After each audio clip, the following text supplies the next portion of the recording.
Marvel's What If Episode 4 has dropped, but I quickly want to sidebar back to Episode 2.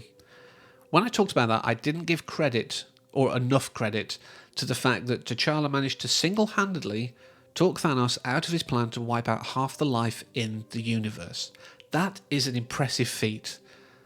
I wanted to right that wrong here. Now, I still don't think it's my favourite episode. It's still one of the weaker ones to me, but a couple of weeks of rumination have made me realise that there was more to it than I think I really gave it credit, and maybe that whole Dave Bautista thing was overshadowing my enjoyment.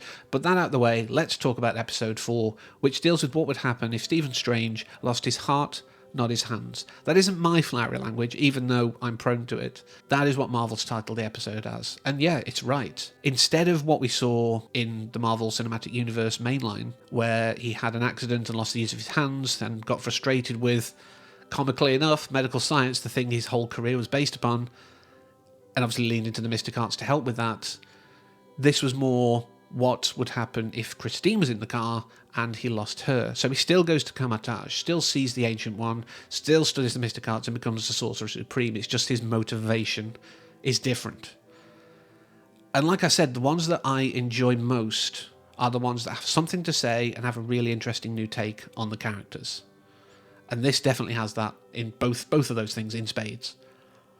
The fact that we see another side of Stephen Strange here, and it deals with grief and the what ifs of real life. I think in our pasts, all of us have something that we'd like to change, whether it be the loss of a loved one or something that we don't want to keep thinking about at 3 a.m. when we're trying to get to sleep.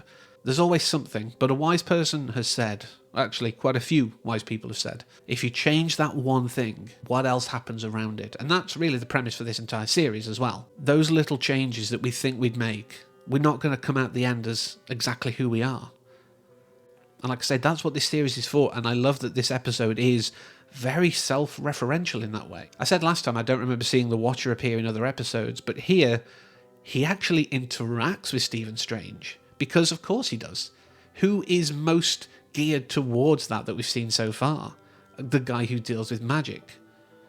And he actually speaks to him, and he has this admonishment of, I could help, but that's not going to actually solve anything. I can't interfere. I'm not a god. I'm not what you think I am. I am just here to observe and note. And I love the fact that they've given Jeffrey Wright something more than just being a Rod Serling-esque bookend for the episodes. I like the fact that they're integrating him into the plot here. Whether that will continue to other things, it's probably less likely, because, like I say, this is the one that makes the most sense. But I love the fact as well that whilst we're dealing now with the multiverse coming through in this series and in the Marvel Cinematic Universe mainline, this also has a multiverse within the universe, in a sense. How the Ancient One splits Stephen Strange into the one who's like, no, I can't go back and change it. I've got all this power, yes, but that would be a bad move. That would be a bad decision. And the guy who's like, I will absorb as many demonic entities as I can to have the power to change the universe so I can get Christine back, everyone else be damned. And when they're both folded back in at the end, of course, that realization is there. Yes, you've got her back, but only for a brief moment, because you've destroyed the entire universe to do it. And it does raise that ethical question as well. Another layer to this episode. If you focus on just saving one person, what about all the other people who are collateral along the way? They matter too. You can't just change one thing.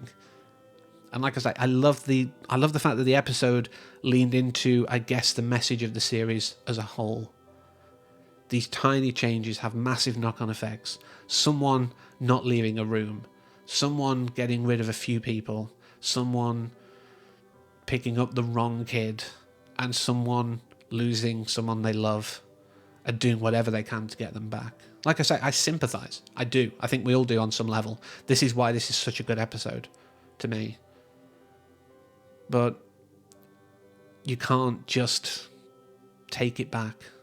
And I like the idea that they've kind of, I think, borrowed from Doctor Who, the idea that there are absolute points in the universe that you cannot change. There are certain things that have to happen, which is why every time he goes back, she still dies. Everything he does to try and get around it, there is no solution that doesn't end with her death. even just leaving her there, it still doesn't work. She was destined to die and there is nothing you can do about it. I love the fact that it's borrowed that idea. I'm saying they've borrowed the idea from Doctor Who because that's where I know it most, but I'm sure it exists in a bunch of media. It might exist in previous Doctor Strange comics, who knows. But yeah, I really did enjoy this, and it showed the promise of what this series could do. Like I said, previously on other episodes, I'm sure this is what I've come to see for this, and I can't wait till next time, because if they keep building on and iterating, and maybe there is an overarching plot here with the Watcher, who knows? I'm excited for it, so I hope you'll join me for the future episodes, but until next time, as always, thank you for watching, and take care.